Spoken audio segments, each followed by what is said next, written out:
या ठीक है।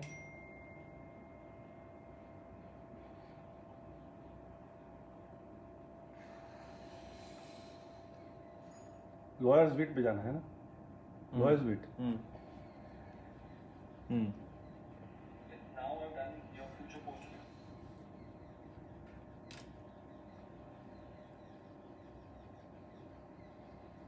Yeah, hi everybody. I hope now everybody is connected. The subject that I've chosen today is a very dull subject for law students, and even lawyers don't give much importance to this subject because everybody wants to learn about substantive law, and very few people are interested in procedure. And if you ask me, CPC is actually very important for people practicing in the trial courts or people in the original side practice. It could be the High Court also, like Delhi High Court has original side practice. I would like to start with my own incident, my first exposure to CPC. I was in a service, I was selling steel for 9 years, and I joined straight away in Supreme Court in 1990. And till 92, I was only working in Supreme Court, so I had never done any trial court work. My first exposure in the trial court was a civil suit that I had to file in the Delhi High Court, and that was a partition suit, I still remember. And in that partition suit, because it was my first experience, and to learn, the drafting of a plaint and doing the formalities of the court fees and the other rigmarole of a regular civil suit. So my senior, who was a Supreme Court lawyer, was not aware, so I had to learn the ropes. And I must confess that I went to a clerk by the name of Mr. Khurana. I believe he's not there anymore.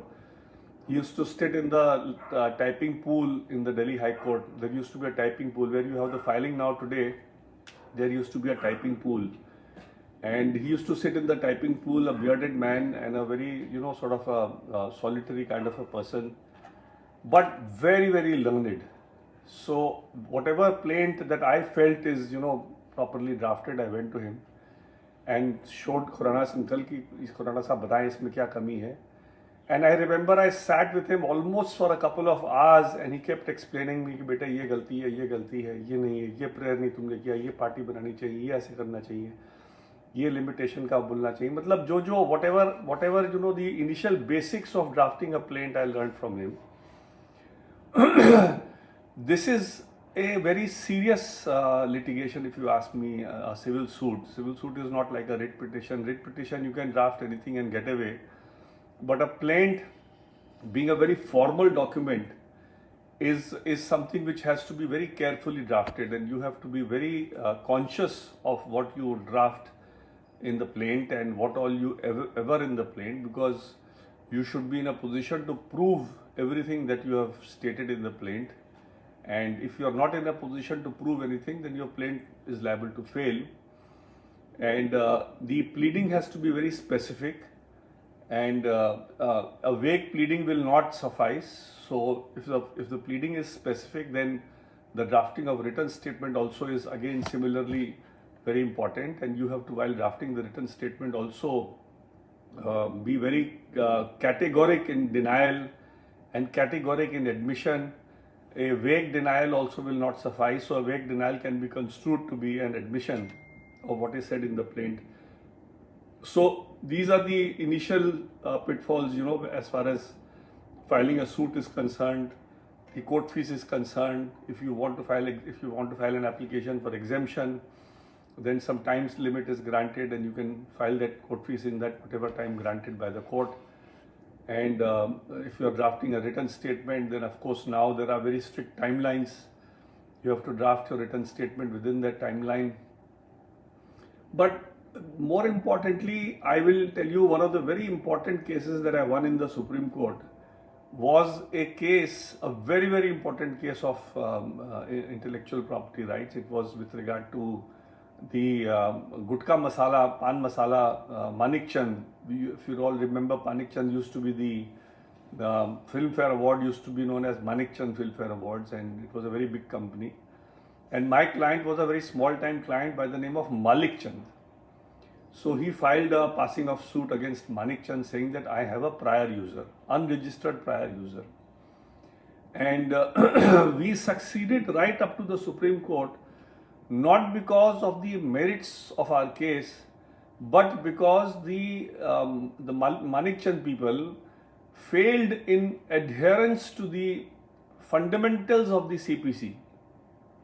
So if you see that judgment, it's a reported judgment. I would beseech all of you to have a read that judgment, because there is so much to learn in that judgment as far as the importance of the Civil Procedure Code is concerned, and how your case can fail in spite of having a very good case on merits. If you see that judgment, you'll realize that Manik Chand had a very good case on merits. There were, at that point of time, this is about 15 years back, they were about 17 years back, they were about 300 crore company then, and my client was doing business in lakhs only.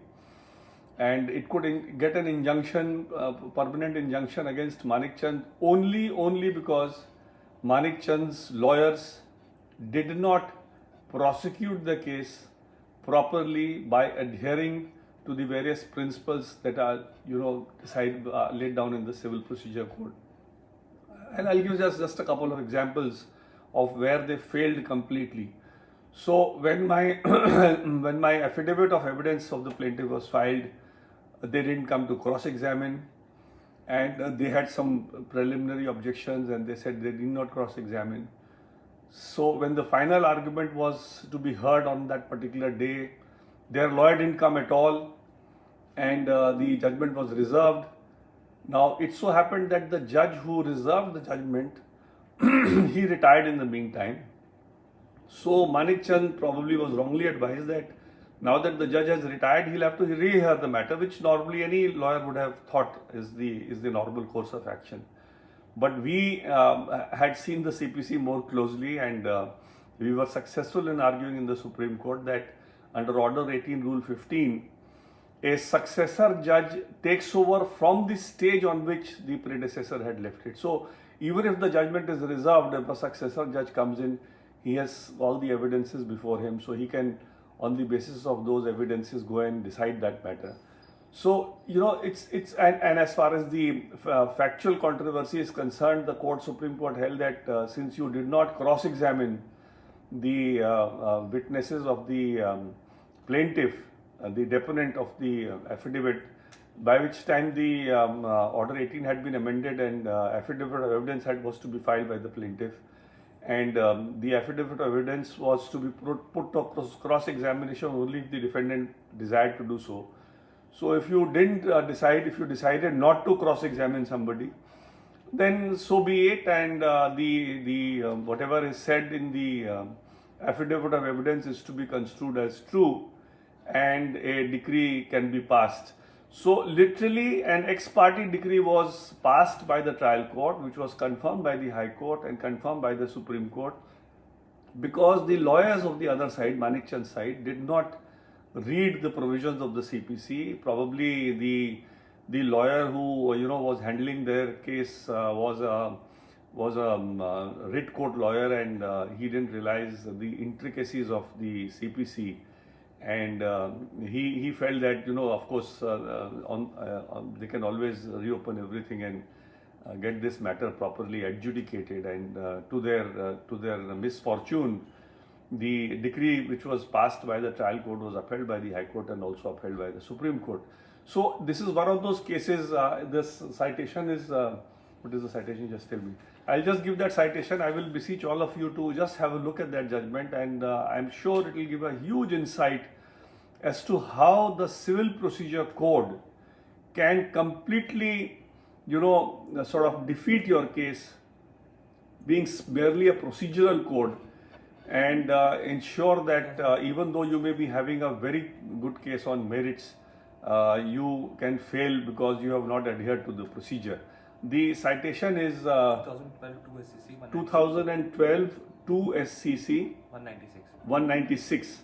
It is a judgment of Justice Aftab Alam and Justice Lodha. Justice Lodha has written the judgment for the Supreme Court, and it's a very elaborate judgment on all these aspects, and it's actually an eye opener of how important the Civil Procedure Code is in the adjudication of even a very serious matter as passing of in a trademark case. So it was one of the very interesting cases. In fact, although the names of Abhishek Singhvi and all are there from our side, but it so happened that the real final argument in this matter was done by me, because the Mukul and Abhishek couldn't reach. So I had the honor of arguing this matter. The entire argument was done by me when the final argument took place in Supreme Court. So I feel that this case is an eye opener for all students of law and all practitioners of law to sort of understand the importance of the Civil Procedure Code. And I, in fact, whenever a junior comes to my office, or even my children, my sons are lawyers, I always tell them that if you want to do civil practice, then you must, as a cursory glance, go through the entire Civil Procedure Code. Because unless you know the entire Civil Procedure Code, you will not know what all provisions are there which can help you in developing your case over a period of time. Now I'll just give you I'll give you a flavor of some sections which have intrigued me in the CPC, and which people normally miss out in arguing matters. So, for instance, there is a section 21 which is of objection if you want to take to the territorial jurisdiction of the court. Then if it is not taken at the very first instance in the civil court, then it can't be taken in the appellate court or in second appeal. So if you feel that the court which is hearing the matter doesn't have territorial jurisdiction, then it has to be taken at the very first. So a lot of times people forget to take that objection and feel that they can do it at the appeal stage, which is completely barred. Similarly, there is a section 99 of the CPC. Now 99 is again a very, very important section, because many a times you feel that there is, because of the procedure irregularity, you can get a judgment which has been, or decree which has been passed against you, set aside in appeal. But 99 says that appellate court will not set aside a judgment merely on some procedural irregularities if substantial justice has been done. So these are provisions normally people miss out, and then they start getting into nitty-gritties of procedure even at the appellate stage, when they need not get into those nitty-gritty of procedures if they can satisfy the appellate court that the judgment is the correct judgment and it has been properly and correctly decided. So these are some provisions which I just wanted to mention in the passing. Some of the other provisions which I would like to deal with today is which I think are very important is the amendment which can be done Order 6 Rule 17. If you feel that there is something which you could not place either in the plaint or in the written statement at the time of filing the plaint, and if it is important for the factual narrative to be brought out in the proceeding, then you can always file an application for amendment, and that amendment, if it is bona fide, is normally allowed. The other provision which is normally missed out by young lawyers practicing on the commercial side is the Order 37 suits. Now, I have seen in my career, especially in the Supreme Court, that a lot of commercial litigation comes to the Supreme Court or to the High Court without going through the Order 37 route. Now, Order 37 is a procedure for summary disposal of matters of commercial nature, like for instance, if there is a contract and a payment is to be made under the contract, and if the contract is clear and the payment was outstanding, then you need not file a regular civil suit and wait for years for its disposal. You can file an Order 37 suit, and the Order 37 suit has timelines, very strict timelines provided. 10 days to file your objection, and if the objection is not substantive, then the decree has to be passed straight away. So those are again provisions which every lawyer should look into. The Order 37 area, negotiable instruments, a check is bounced, and you don't have to go and file a regular civil suit. The advantage of filing the Order 37 suit is that, supposing the court were to take the view that there are tribal issues in the suit, supposing the court were to say that this is not a summary suit, this should not be tried as a summary suit because there are tribal issues.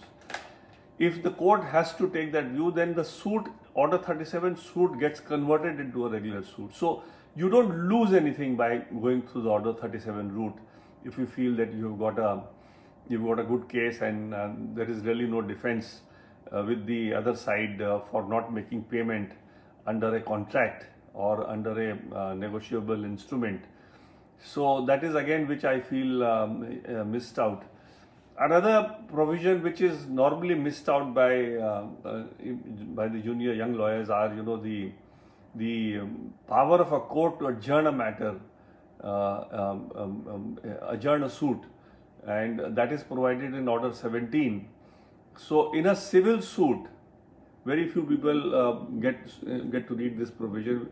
In a civil suit, you cannot take more than 3 adjournments. So if you take 3 adjournments, then the court doesn't have a power to grant a 4th adjournment. That is one.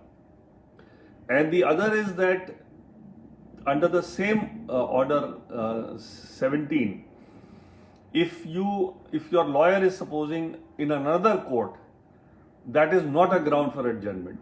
So and if you say that my lawyer is not well and the court needs to adjourn the matter, then the court has to be satisfied that you did not have sufficient opportunity to engage another lawyer. So these are provisions on adjournment. If somebody were to raise Order 17 before a judge, he would be forced to look into it and not grant an adjournment if somebody is merely asking the adjournment for the sake of adjournment or for the sake of delaying the matter. So these are also very salutary provisions. This Civil Procedure Code, which was drafted in 1908, if you see, the first Civil Procedure Code was drafted sometime in 1850s, and before 1908 there were 3 full-fledged new Civil Procedure Codes which were brought in pre-independent India. But the 1908 Civil Procedure Code has stood the test of time, and even after 112 years of its enactment, even today holds the field. And probably why it is still,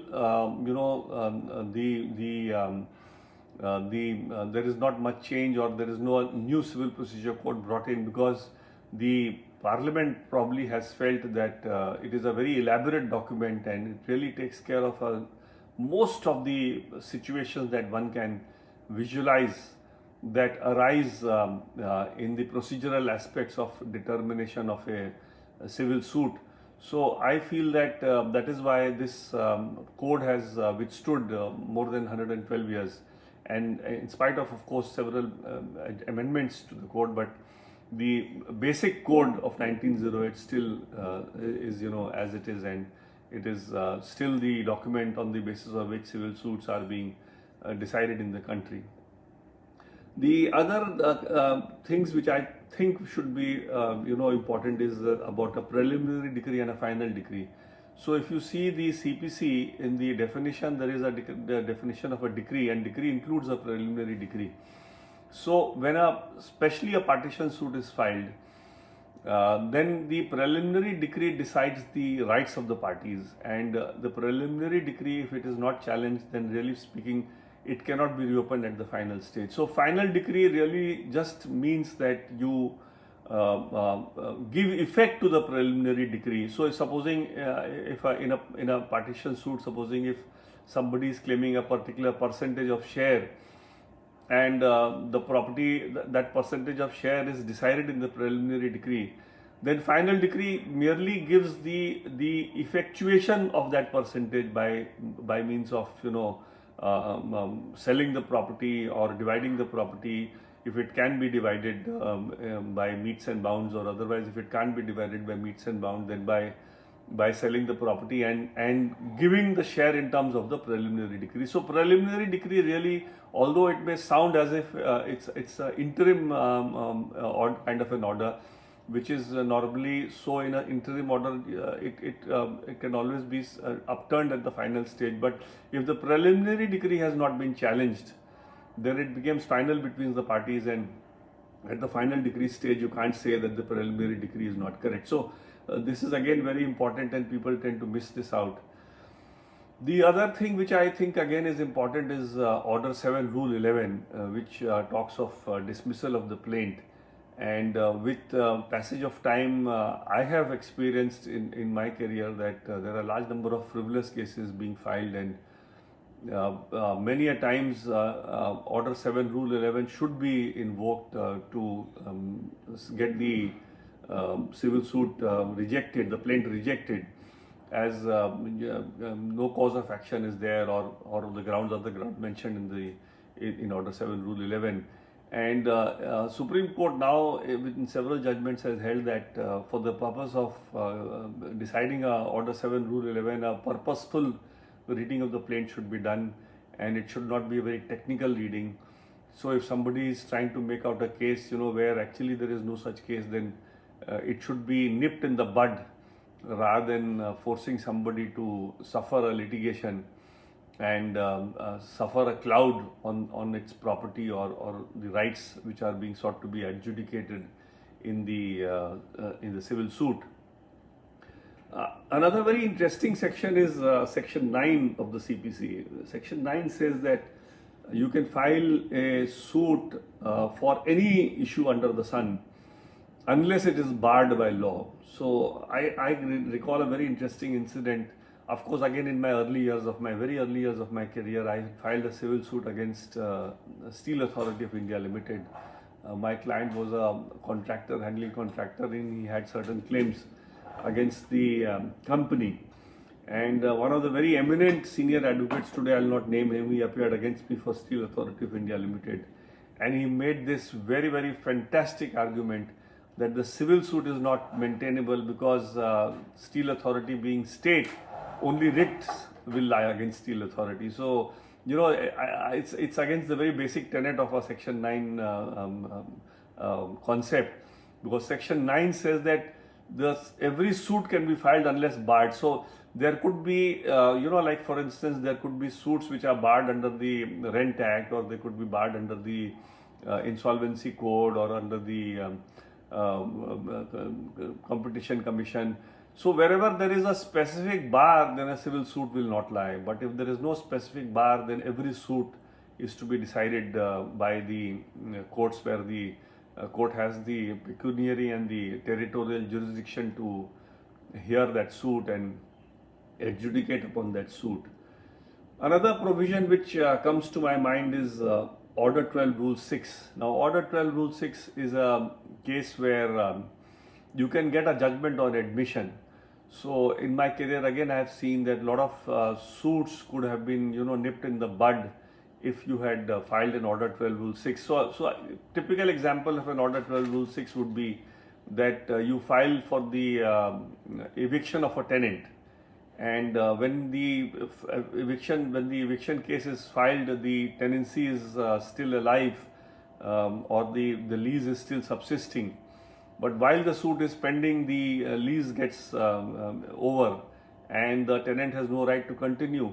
So thereafter, for the suit to continue, according to me, is a grave miscarriage of justice to the plaintiff, because you can always say that under Order 12 Rule 6 there is an admission, because if the defendant had set up the lease as a ground to remain in the property, and if the lease itself has expired, then obviously the decree can be passed straight away, and the suit need not go for a detailed trial.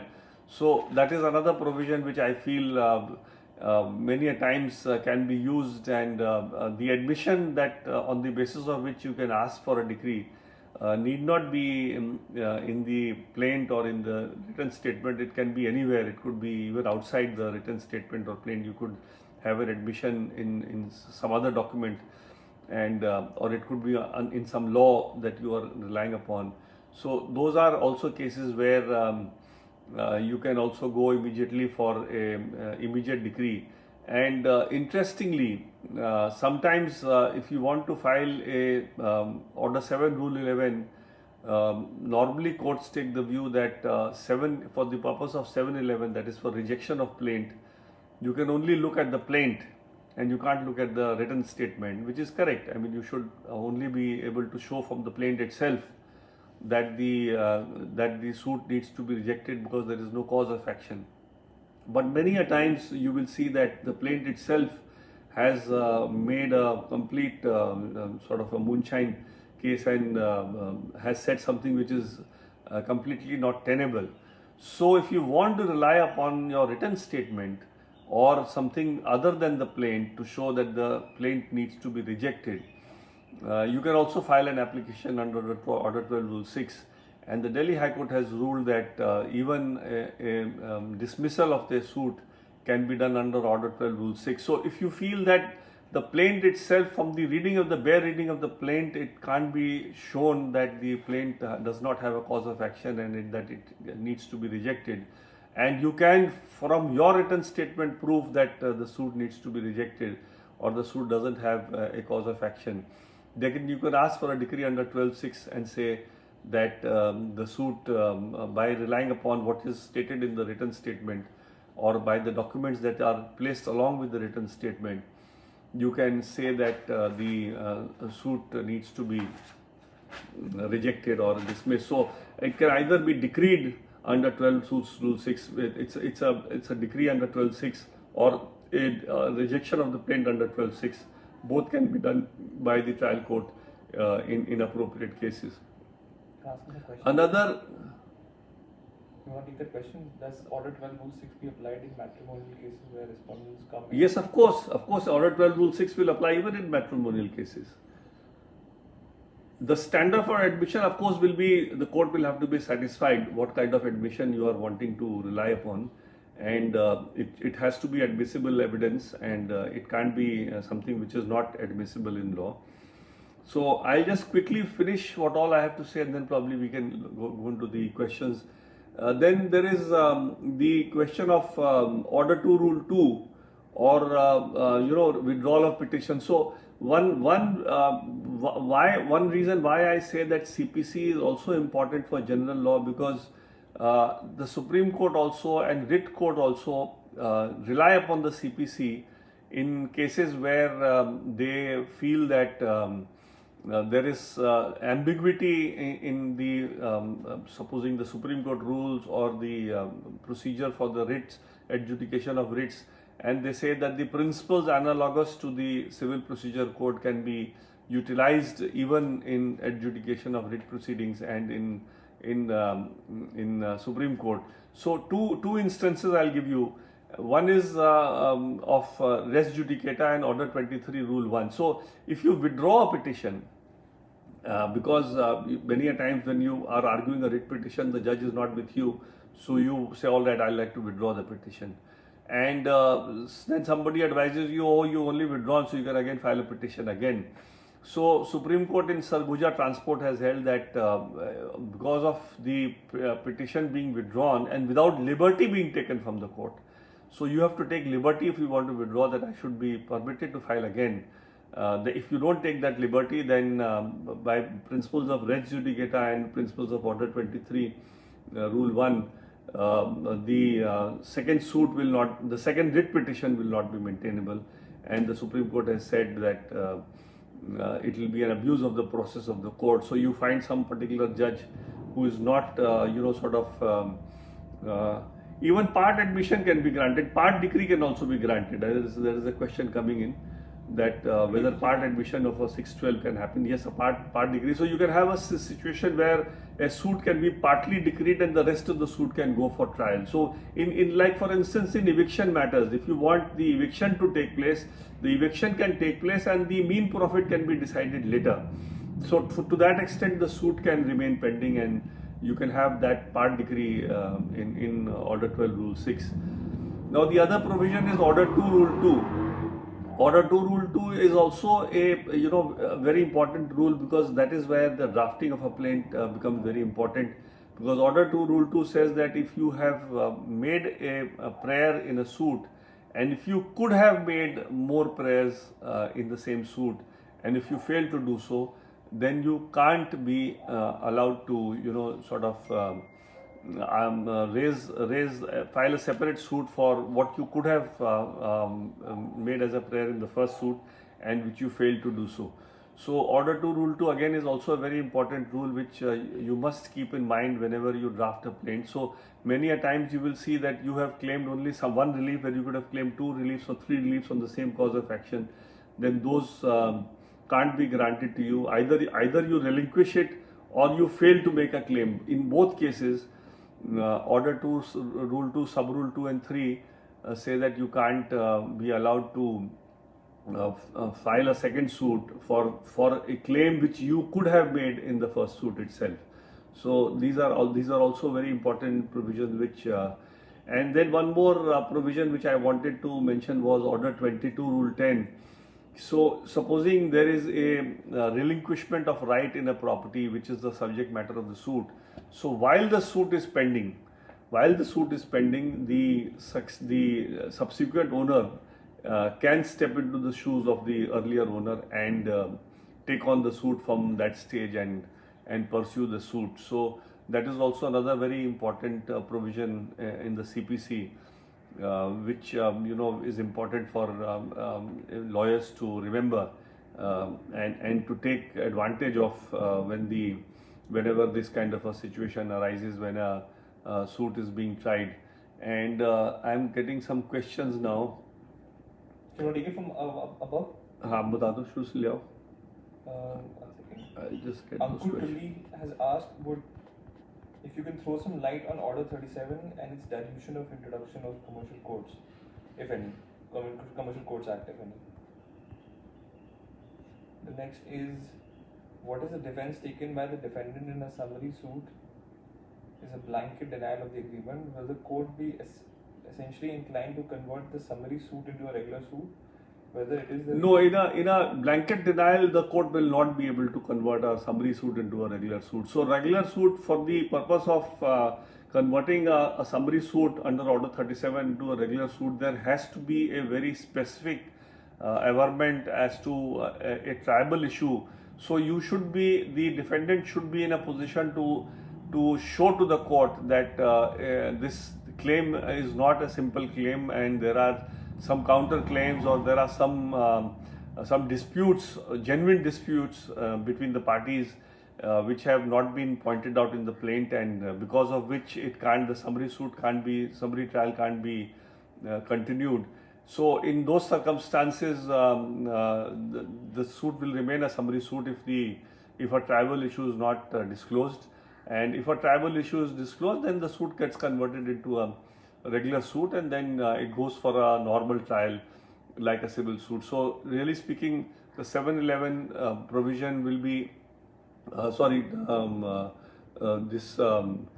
Order 37 will remain 37 unless something very serious is brought out by the defendant, and that too within the time period which is fixed. So it's a very, very strict timeline, unlike the other provisions for filing the written statement. You will all recall that in the timeline for filing a written statement, the CPC was amended and a fixed timeline was given, additional time was also provided. But the court has taken the view, the Supreme Court has taken the view that although the party has to be bound by the timelines which are prescribed in the amended CPC, but the court has the power to still give time beyond that. So the limitation of the time in the written statement applies only for the defendants and does not bind the court. The court can always increase the time. But interestingly, recently the Supreme Court in the case of National Consumer Forum has taken the view that the time limit given in that special enactment, that is the Consumer Protection Act, that is strict and no further extension can be granted as far as the. So the argument of the judgments relied upon saying that in CPC the court can extend the time was not accepted by the Supreme Court as far as the Consumer Protection Act is concerned, and there it was held by the Supreme Court that it is a very recent judgment where it was held that the timelines which are given for the extended timelines given in the Consumer Protection Act is binding upon the court also, and that time cannot be extended. Then I would like to also talk of section 47. Again, that's a very important section. So when a suit is decided and the suit goes for execution, then any matter arising between the parties or parties claiming through the parties who are parties before the civil court have to also get decided in the execution proceedings itself, and they can't file a civil suit, separate suit to stall the benefits that have been given to somebody by a decree in a civil proceeding. So for instance, if A has filed a case against B and somebody succeeding from B and A has succeeded in getting a decree, and somebody who is claiming from B is resisting A's claim, then that resistance can't be by a separate suit. That resistance also has to be decided in the execution proceedings to be initiated by A for recovery of the property and recovery of the money and whatever the decree is, and it should not be a civil suit, because the idea is that there should not be multiplicity of litigation with regard to the same subject matter. There has to be a finality of litigation between the parties, and it just can't you can't allow the same issue being agitated again and again by one party and then by his successor and then by his further successor. So these are also very important provisions in the CPC. I would now like to also look into the other questions. There are some more questions. Does Judicata apply to appellate proceedings as well if the appellant has withdrawn the appeal under the mistake that is now filing an appeal without liberty? Yes, Rasik Chand Manilal versus MSS, that's right. That's exactly the case. The one that I just mentioned, which I will beseech all of you to read. It's a very interesting case, and that is one case where you will realize that how a civil suit can you can lose a very important case by not adhering to the diktat of the CPC and flouting the provisions of the CPC. So really speaking, that case was lost by the lawyers for not understanding the scope of how the procedure has to be. Now, can I just take some more questions?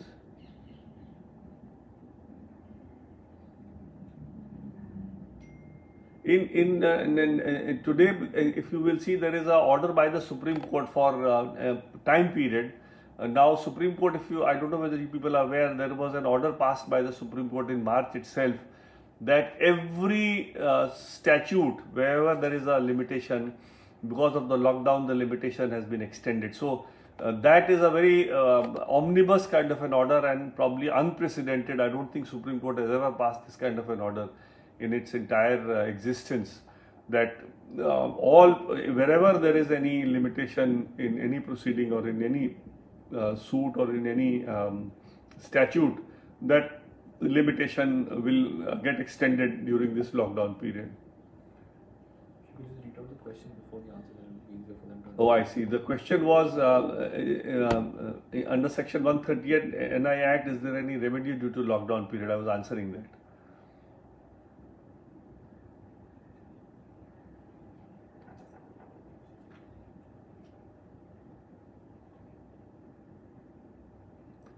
Well, courts are not, the question is why are courts reluctant in exercising powers under 12(6)? I don't think courts are reluctant. I personally feel that the court should be really satisfied that this is one of those cases where 12(6) should be exercised. So many a times there is not so much of clarity in the admission to pass a decree. So if there is no clarity, then obviously it would be a travesty of justice to pass a decree under 12.6. So it is only when the court is satisfied that. But yeah, you're right. I mean, I would also agree that courts generally are slow to pass a judgment on in a decree on 12.6. To that extent, I agree.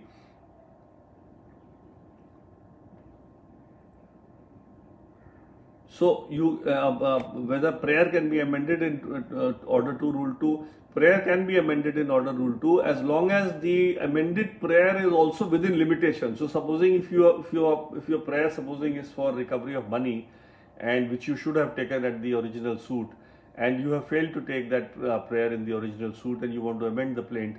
But if by the time you are wanting to seek amendment, if the that particular recovery of money claim is time barred, then that can't be made, that can't be amended, and it can't be included in the order because of the bar of order 2 rule 2. A suit has been withdrawn without liberty, but fresh suit is needed to be filed on the same matter. No, if the suit has been withdrawn for the same matter, you can't file a fresh suit. So you will have to look for another cause of action if there is, and then file a suit only on the new cause of action.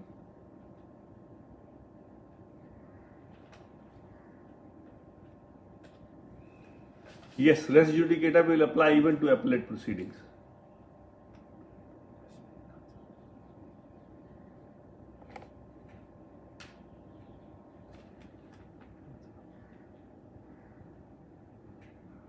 Is a plea of agreement being the basis of summary suit under Order 37 being forged a tribal issue to convert? Yes, of course it can be a tribal issue, but you should be able to show with sufficient admissible evidence that the agreement is forged. Then it can be converted into a tribal issue. So, 617, the power of amendment, and whether a technical objection can be taken. My answer to this would be that a 6-7 amendment can be made at any stage, provided it is bona fide. So, normally the courts don't allow a 6-7 amendment if they feel that certain rights have accrued to the other side by virtue of the lack of pleadings, and in that case they don't allow you to improve your case by filing a 617 application. But if your application to amend is bona fide, then definitely it has to be allowed even at a very late stage.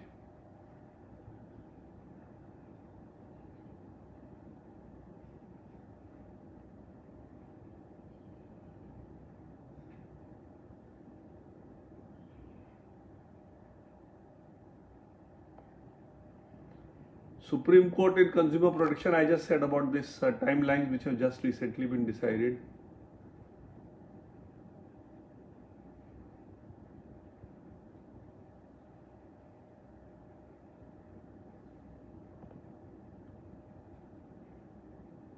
Yes, the plaint can be rejected on court fees, but for rejecting that, the court has to first give opportunity to the plaintiff to make the deficiency up, and if he still fails to make that deficiency, then only it can be rejected on court fees.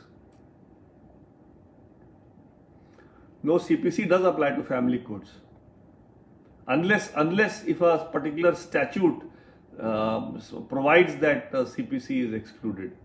So I don't know which statute are you talking about.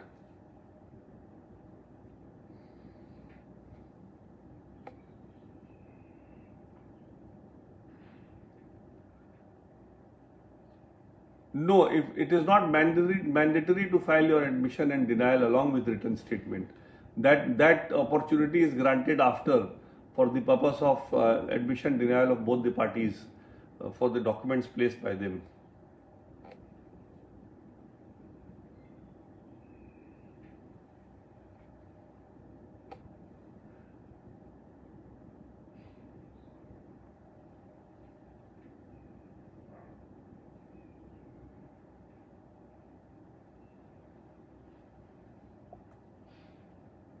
Yeah, I think cross-examination, if you people want, I can take another session, but that's a very separate issue. We can take it separately.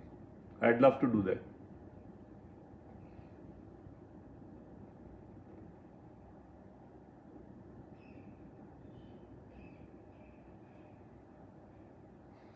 No, if a fraud has been committed, then fraud vitiates everything. So that can be if somebody has set up somebody and to appear as a defendant's lawyer, then that is something which vitiates the entire proceeding, and that fraud can be set up at any stage. Even in the execution, you can resist.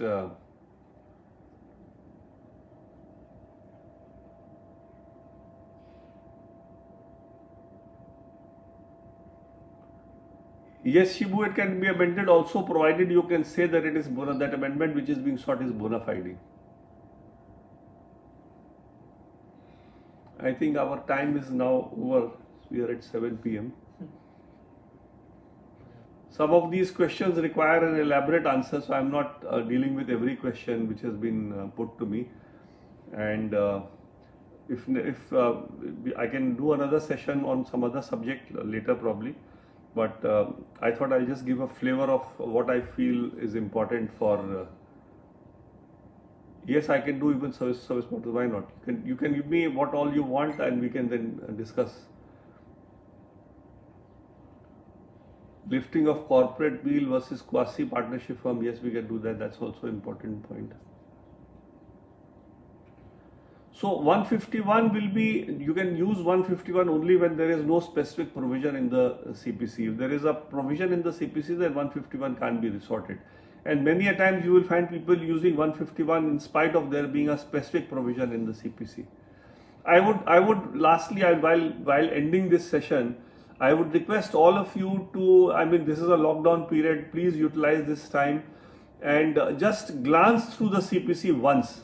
Even if you glance through the CPC once, you will get some invaluable and such great information about the manner in which the code has been drafted, that you will realize yourself that there are so many provisions in the CPC which you can use to your advantage and for the purpose of prosecuting a civil litigation. And that is what I always say, that please, whenever you get an opportunity, please glance through the entire CPC just once. It will take a couple of hours, but before getting into civil cases, it is very important to do this, because many a times I don't want any one of you to ever, fail your client because of not knowing the provisions in the CPC and somebody stumping you, like in Malik Chand, we could stump Manik Chand. Because they didn't know the CPC and they completely failed in adhering to the procedure that is prescribed in the CPC, and taking general objections which normally may have been accepted in a writ proceeding, but because of civil court being quite a technical adjudication, those general objections were overruled, and ex parte decree passed by the trial court was affirmed right up to the Supreme Court. Thank you, gentlemen. Thank you.